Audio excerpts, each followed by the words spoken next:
Halo semuanya, perkenalkan kami dari SMA Negeri 1 Sebamban akan menjelaskan mengenai peristiwa Rengas Dengklok. Di mana sebelum kami menjelaskannya kami memperkenalkan diri. Perkenalkan, nama saya Boy Hanogul dari kelas 12-3 dan tempat saya bernama. Saya Clinton Alvero Ciboro dari 12-3 juga. Saya Anwar Tambulun dari kelas 12-3. Baiklah, setelah perkenalan kami, saya harap teman-teman semua dapat mengenal kami selanjutnya. Oke, selanjutnya kami akan menjelaskan mengenai peristiwa Rengas Dengklok. Ada mulai. Baiklah, saya akan menjelaskan tentang peristiwa Rengas Dengklok. Yang pertama, peristiwa Rengas Dengklok adalah peristiwa penculikan yang dilakukan oleh sejumlah pemuda antara lain Soekarni, Wikana, dan Chairul Saleh dari perkumpulan Menteng 31 terhadap Soekarno dan Hatta. Peristiwa Rengas Dengklok terjadi pada tanggal 16 Agustus 1945 pada pukul 3 subuh pagi. 3 subuh. Anda.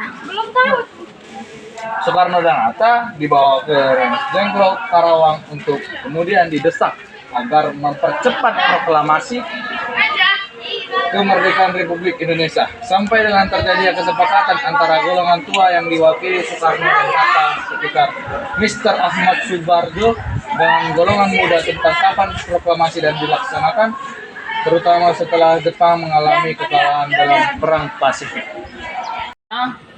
Pada waktu itu Soekarno dan Hatta dan tokoh-tokoh menginginkan agar proklamasi dilakukan melalui PPKI. Tetapi sementara golongan pemuda menginginkan agar proklamasi dilakukan secepatnya tanpa melalui PPKI. Karena mereka menganggap bahwa jika melalui PPKI, proklamasi merupakan bagian dari pemberian daripada Jepang.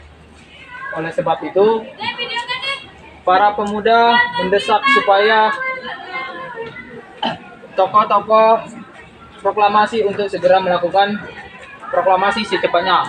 Proklamasi kemerdekaan Indonesia rencananya akan dibacakan oleh Bung Karno dan Bung Hatta pada hari Jumat 17 Agustus 1945 yang di mana berlokasi di lapangan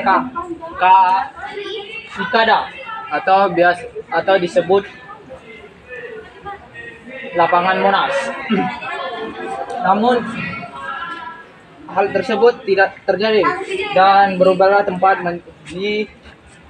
dipilihlah tempat di mana di rumah saudara Tionghoa bernama Dijau Kia Siong.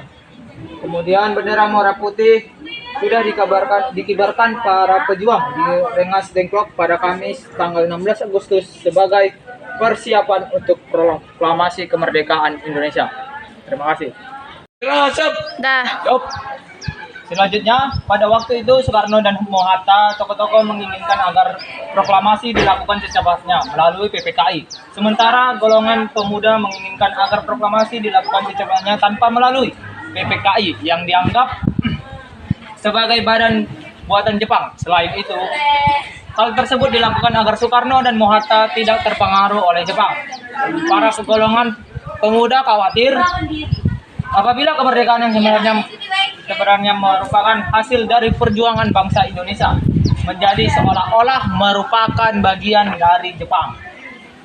Proklamasi kemerdekaan Republik Indonesia rencananya akan dibacakan oleh Bung Karno dan Bung Hatta pada Jumat 17 Agustus 1945.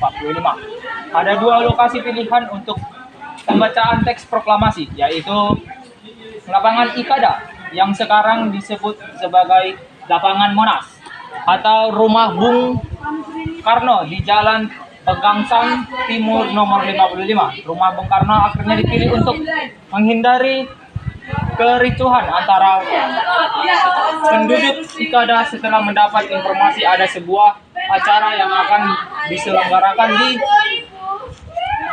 lokasi tersebut. Teks proklamasi disusun di Rengas Dengklok.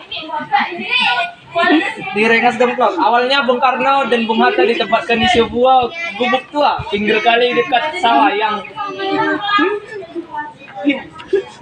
tak layak kondisinya. Agar Bung Karno kondisi atas usulan Kahadari, pejuang dari Klender kepada Soekarno dan kawan-kawan agar Bung Karno dan Bung Hatta ditempatkan di tempat yang layak. Maka dipilihlah rumah saudagar Tionghoa bernama Ligawa Kiosong. Bendera merah putih sudah dikibarkan para pejuang di Rengas Dengklok pada Kamis tanggal 16 Agustus sebagai persiapan untuk proklamasi kemerdekaan Indonesia. Keesokan harinya tempatnya tanggal 17 Agustus 1945, pernyataan proklamasi dikumandangkan dengan teks proklamasi kemerdekaan Indonesia yang diketik oleh Sayuti Medik menggunakan mesin yang dipinjam atau sebetulnya diambil dari kantor kepala kewakilan Kriegsmarine Mayor atau Laut DR Herman Kandeler. Demikianlah dari penjelasan kami mengenai peristiwa Rengas Dengklok yang telah kami sampaikan. Mohon kiranya pada teman-teman semua dapat memaklumi apabila ada kesalahan-kesalahan dalam penyampaian dan apabila ada kesalahan dalam penjelasan dari kami. Mungkin cuman inilah yang dapat kami sampaikan. Sekian, terima kasih. Salam sejarah. Salam sejarah.